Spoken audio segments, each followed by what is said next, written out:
Hi, good evening students. Now sum number 21.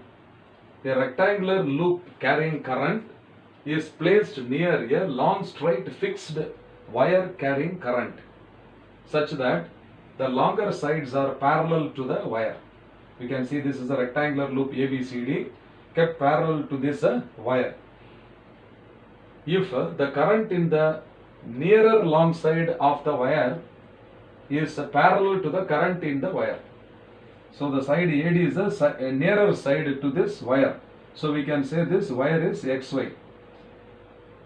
So AD is parallel to XY and the current in the portion AD is parallel to the current I1 in the conductor XY. Now in the loop the current ABCD, it is flowing in the direction A to B, B to C, C to D and then D to A in a cyclic path. Now then the loop, whether it experiences the force or not, whether the loop experiences a torque or not. If it experiences a force means in which direction, like that some options are given. So very simple question only. So first of all you can see that the portion AB and CD, they are perpendicular to the current carrying conductor XY.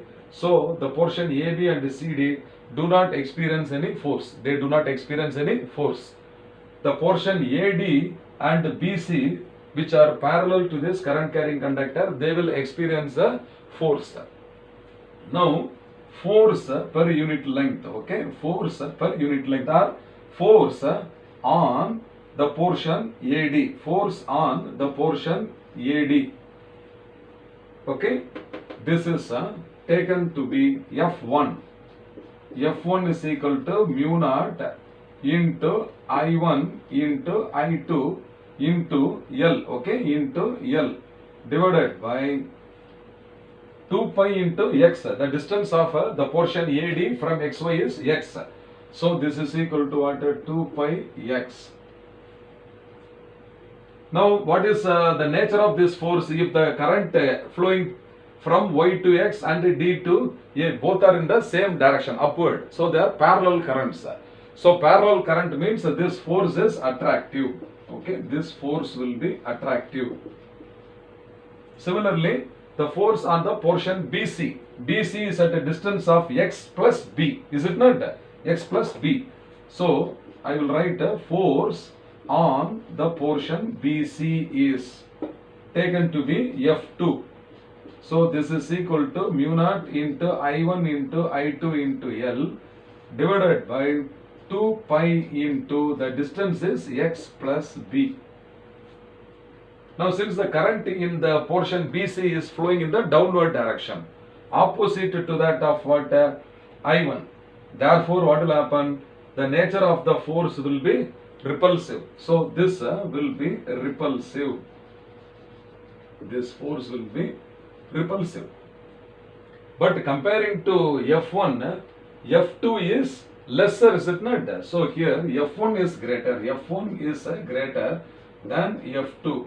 Therefore, the net force is attractive in nature, so that the entire loop will be attracted towards the wire XY. So there is no torque acting on the coil, only a net force is acting. But that force is attractive and hence the option is it experiences a force towards the wire. Okay, so this is attractive. So since the net force is attractive, it experiences a force towards the wire. Okay, so this is F1 minus F2 is towards the wire. Therefore the option B is the right answer. So option B is the correct answer. I hope you have understood the problem. Okay. Hi students. Question number 22. In hydrogen atom, an electron is revolving in the orbit of radius 0.53 angstrom unit with 6.6 into 10 power 15 revolutions per second. Magnetic field produced at the center of the orbit is to be determined. Now you must know that the electron is having a negative charge and it is revolving around the nucleus in a circular path of radius r. it is equivalent to the flow of a conventional current. So now you can see that the electron is revolving in the clockwise direction. It is shown that the electron is in the clockwise direction. As a result, the current in this circular orbit will be in the anti-clockwise direction. That is denoted by I. So this current I is equal to the charge E, okay, charge E divided by the period of revolution. So this period of revolution is in the denominator. So it is E multiplied by 1 by T, is it not? So this is equal to what? E multiplied by reciprocal of the period. The reciprocal of the period is nothing but the frequency.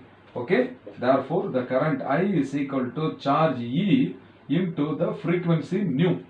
So nu is the frequency of revolution is given, that is 6.6 into 10 power 15 revolutions per second. So if you multiply by the charge of the electron with the frequency, that will be equal to the current.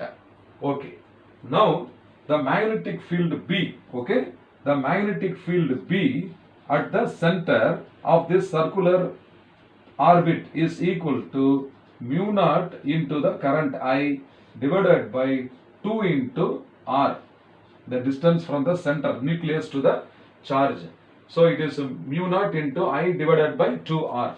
Instead of current I can also substitute charge into frequency. Is it not? Current I is equal to charge into frequency.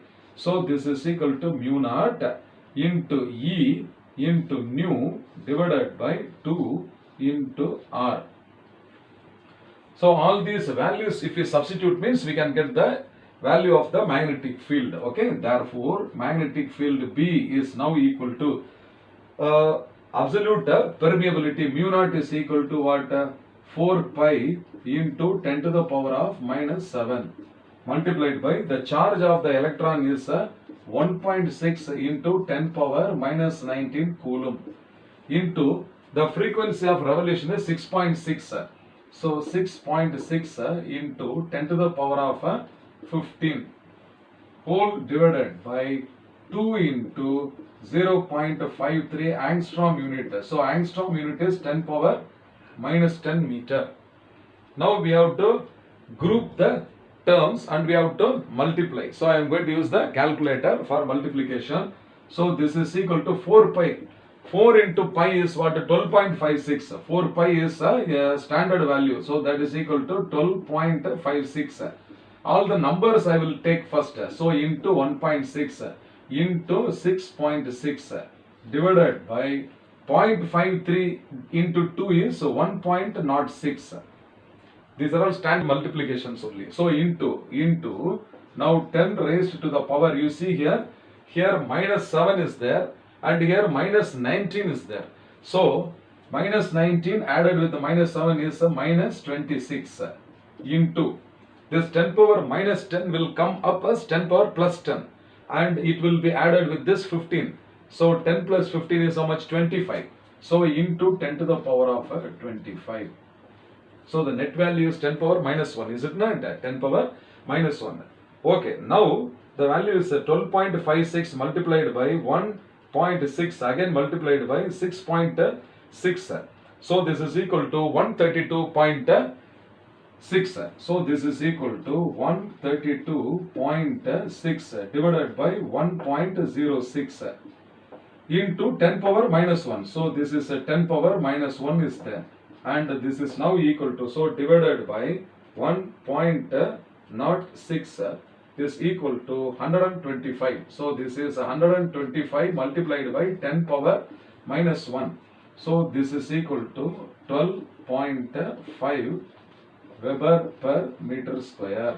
Okay, so B is now equal to 12.5 Weber per meter square. So which of the options is correct? You see, option C is 12.5 Weber per meter square. Therefore, okay, therefore the option C is the correct answer.